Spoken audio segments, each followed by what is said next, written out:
అంటే సడన్గా flexion extension, Whiplash injuries, సడన్గా కార్లో వెళ్తుంటే ఫాస్ట్గా బ్రేక్ వేసినప్పుడు మన వెన్నుపూస ఒకటేసారి జర్క్ మూమెంట్స్ ఇచ్చినప్పుడు కూడా ఈ డిస్క్ ప్రొలాప్స్, స్పాండిలోలిసిస్ అయ్యే అవకాశం కంపల్సరీ ఉంటుంది. వీటికి జాగ్రత్తలు ఎలా తీసుకోవాలి, ట్రీట్మెంట్ ఏంటి? వీటికి జాగ్రత్తలు ఎక్కువగా డిస్క్ ప్రాబ్లమ్స్ అనేది ఎక్కువ ఒకటే పొజిషన్లో ఎక్కువసేపు కూర్చుంటే వస్తుంటాయి.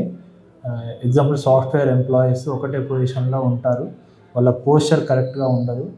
సో వీళ్ళలో ఎక్కువ చూస్తుంటాం. వీళ్ళు ప్రతి 30 నిమిషాలకి లేచి స్ట్రెచ్చింగ్ చేసి మళ్ళీ కూర్చొని ప్రాపర్ పోస్చర్లో కూర్చుంటే ఈ disc problems, back pain problems అనేది కొంచెం తగ్గించవచ్చు.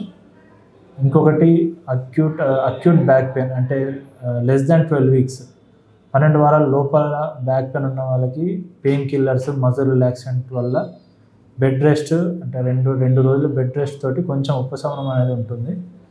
ఈ 12 వారాల తర్వాత మెయిన్గా వీళ్ళకి ఫిజియోథెరపీ కంపల్సరీ, ఎక్సర్సైజ్ అనేది వల్ల కొంచెం వరకు రెస్ట్ ఉంటుంది.